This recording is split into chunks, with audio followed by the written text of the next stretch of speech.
کہ جا رہے آپ کوفہ سے کیسے پہنچے؟ کربلا کوفہ کے راستے پر تو نہیں آتا نا، کس راستے پر آتا ہے؟ دمشق کے راستے پر آتا ہے، شام کے راستے پر آتا ہے۔ جہاں جو کوفہ رہتے کربلا کیسے پہنچ گئے ہیں؟ عمر بن سعد کی قیادت میں 4000 فوج یہاں کھڑی تھی، قادسیہ سے 3 میل پہلے، اور کس مقصد کے لیے یہاں کھڑی تھی؟ عبید اللہ بن زیاد نے کہا کہ اے عمر بن سعد، آپ نے حسین ابن علی کے قافلے کو کوفہ میں داخل نہیں ہونے دینا۔ یہ کوفہ ہے، یہ دریائے دجلہ ہے، اور یہ دریائے فرات ہے، درمیان میں کیا ہے؟ کوفہ۔ فوج 4000 عمر بن سعد کی قیادت میں کہاں کھڑی تھی؟ قادسیہ کے قریب 3 منزل کی 3 میلوں کے فاصلے پر۔ حسین ابن علی رضی اللہ تعالیٰ عنہ جب یہاں پہنچے، پہلے سمجھیں عمر بن سعد کون تھے؟ یہ سعد بن ابی وقاص کے بیٹے تھے۔ کس کے بیٹے تھے؟ سعد بن ابی وقاص 10 مبشرہ میں سے ہیں، جنتی صحابی ہے، اور سعد بن ابی وقاص کو حضور صلی اللہ علیہ وسلم اپنا ماموں کہا کرتے تھے۔ تو عمر بن سعد رشتے میں کیا لگے؟ حضور کے ماموزاد لگے نا، تو حسین ابن علی کے کیا لگے؟ نانا ہوئے نا، دور کے۔ تو عمر بن سعد نے کہا کہ حسین ابن علی آپ کہاں جا رہے ہیں؟ کہا کوفہ جا رہا ہوں۔ کہا کس نے آپ کو بلایا؟ کہا مجھے کوفیوں نے خطوط لکھی، اور یہ میرے پاس خطوط موجود ہیں۔ کہا دکھائیے کس نے آپ کو خطوط لکھی۔ جب انہوں نے خطوط دکھائے کوفہ کے نمایاں لوگوں کے، کہا کہ جنہوں نے آپ کو خطوط لکھے ہیں وہ آج یزید کی فوج میں کھڑے ہیں، مسلم کی بیعت توڑ کر یزید کی بیعت کر چکی ہے۔ کس پر آپ اعتماد کر کے کہاں جا رہے ہیں؟ حقیقت کھل کر بالکل سامنے آ گئی کہ کوفی بہت بڑے غدار، دھوکے باز، غدار نکلے۔ انہوں نے کتنی بڑی ہمارے ساتھ بے وفائی کی۔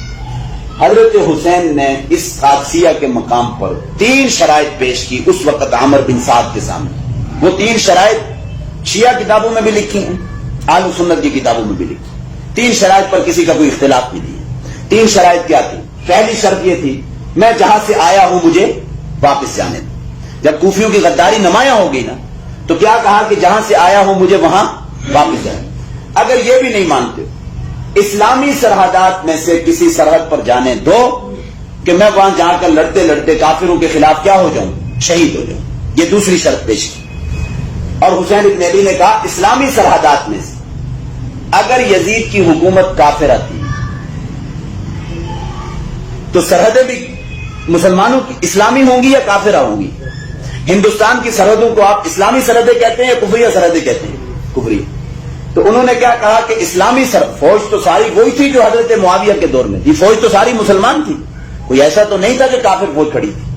عمر بن سعد کے سامنے جو تیسری شرط پیش کی وہ یہ تھی مجھے یزید کے پاس جانے دو، شام میں دمشق، میں جا کر اپنا معاملہ یزید کے ہاتھ یزید کے ساتھ خود حل کرنے دو، مذاکرات کرنے دو، مجھے یزید کے پاس جانے دو۔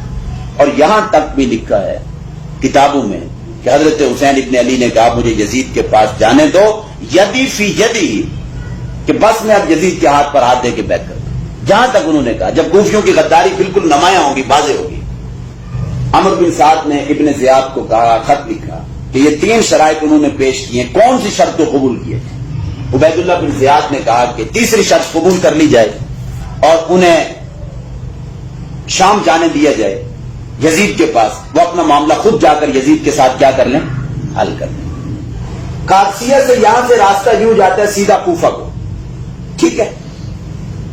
یہ راستہ جاتا ہے یہ سیدھا شام، دمشق، جہاں یزید کی حکومت تھی، جہاں یزید کا دارالحکومت تھا، ٹھیک ہو؟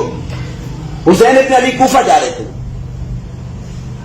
جب تیسری شرط ان کی تسلیم کر لی گئی، ٹھیک ہے آپ یزید کے پاس ہیں، عمر بن سعد کی فوج بحفاظت، عمر بن سعد آخری دم تک مصالحت کی کوشش کرتے رہے، بہت نرم مزاج آدمی، اور ظاہر بات ہے کہ حضرت حسین کے ساتھ ان کا رشتہ بھی اتنا بنتا ہے، تو انہوں نے مصالحت کی کوشش کی۔ اب قادسیہ سے آگے بڑھے، مغیثیہ کی منزل پر پہنچے، مغیثیہ سے آگے پہنچے العزیب کی منزل پر پہنچے، العزیب سے آگے پہنچے ذو حسن کی منزل پر پہنچے، ذو حسن سے آگے نکلے قصر بنی مقاتل کی منزل پر پہنچے، قصر بنی مقاتل سے آگے کون سی منزل آتی ہے؟ کربلا۔ یہ 88 میل کا فاصلہ بنتا ہے۔ قادسیہ سے لے کر کربلا تک کتنے میل کا فاصلہ بنتا ہے؟ 88 میل کا۔ یہ اتنا بڑا سوال ہے، نہ کوئی مولوی سوال کا جواب دیتا ہے، نہ کوئی شیعہ ذاکر اس سوال کا جواب دیتا ہے۔ یہ اتنا بڑا سوال ہے کہ جا رہے آپ کوفہ سے کربلا کیسے پہنچے؟ کربلا کوفہ کے راستے پر تو نہیں آتا نا. کس راستے پر آتا ہے؟ دمشق کے راستے پر آتا ہے, شام کے راستے پر آتا ہے. جہاں تو کوفہ رہتے کربلا کیسے پہنچ گئے ہیں؟ اور پھر قادسیہ سے آگے 88 میل دور کیوں نکل گئے؟ عمر بن سعد کی فوج نے مارنا ہوتا تو یہاں پر ہی مار سکتے تھے. 4000 جنگ آزمودہ فوج کے سامنے, جن کے پاس ضرب و حرب کے سارے آلات موجود ہیں, 72 آدمیوں کو مارنا کوئی مشکل کام تھا؟ کوئی مشکل کام نہیں. اگر انہوں نے ان کو شہید کرنا ہوتا تو یہاں کرتے نا. اتنا آگے لے کر جانے کی بلا انہیں ضرورت کیوں پیش ہے؟ در حقیقت وہ مصالحت چاہتے تھے. کیا چاہتے تھے؟ اب جہاں پر یہاں سے جب آگے بڑھے, دمشق کے راستے کے اوپر سفر طے کرنا شروع کیا, یہ جو 60 کوفی مکے سے ساتھ چل کے آ رہے تھے نا, اب جب دمشق کا سفر طے کرنا شروع کیا حضرت حسین نے یزید کے ساتھ مصالحت کے لیے, ان 60 کوفیوں کو اپنی جانیں خطرے میں پڑ گئی کہ حضرت حسین اگر زندہ اور سلامت یزید کے پاس پہنچ گئے, یزید کہے گا آپ کو بلایا کس نے؟ حضرت حسین خطوط پیش کریں گے, مجھے ان کوفیوں نے یہ خطوط لکھی. اور ظاہر بات ہے کہ تھوڑے خطوط تو نہیں تھے, 12000 خطوط کی کوئی تھوڑی تعداد تھی. پھر یہ جو 60 کوفی ہیں وہ پوچھے گا یہ بندے کون ہیں؟ پتا چلے گا یہ آپ کو مکہ سے لینے کے لیے گئے. حضرت حسین کا یزید حضرت حسین کو کچھ کہتا یا نہ کہتا وہ بات کی بات ہے, لیکن ان 60 کوفیوں کو پہلے اس نے سزا دے دی تھی اور ان کا معاملہ تمام کر دیا. اور یہ 60 کوفی سمجھ گئی کہ اب ہماری جانیں بچنے والی نہیں, ہاں جلاد کی تلوار ہمارے اوپر چلے گی. 60 کوفی ان کو اپنی جانیں خطرے میں پڑ گئی. جب کربلا پہنچے نا عصر کے وقت 10 محرم الحرام کو, ان 60 کوفیوں نے سب سے پہلے اس خیمے کو آگ لگائی جس خیمے کے اندر خطوط تھے. کیا تھے؟ خطوط تھے, تاکہ بطور ثبوت کے یہ خطوط پیش نہ کیے جا سکے. اور پھر اس کے بعد انہی 60 کوفیوں نے حضرت حسین کے اوپر وار کر کے, ان میں سے کسی نے وار کر کے حضرت حسین کو شہید کر دیا. اصل مجرم اور اصل قاتل یہ کوفی. اگر یزیدی فوج میں مارنا ہوتا تو قادسیہ کے مقام پر ہی مار دیتے نا. سوال یہ ہے کہ وہ کربلا کیسے پہنچ گئے؟ اس سوال کا ہمیں جواب چاہیے.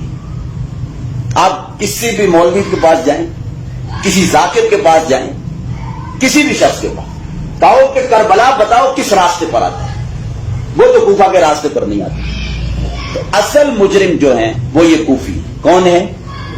انہوں نے سب سے بڑی جسارت کی, انہیں بلایا, خطوط لکھے, پھر مسلم بن عقیل کو شہید کروایا, اور اس کے بعد پھر یہ کہ وہی 60 کوفی جو مکے سے آ رہے تھے انہوں نے اپنی جانیں بچانے کی خاطر کیا کیا؟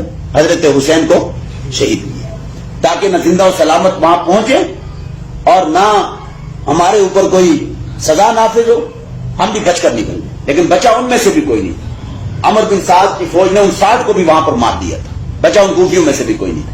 60 کوفیوں میں سے. یہ ہے اس سانحے کی اصل.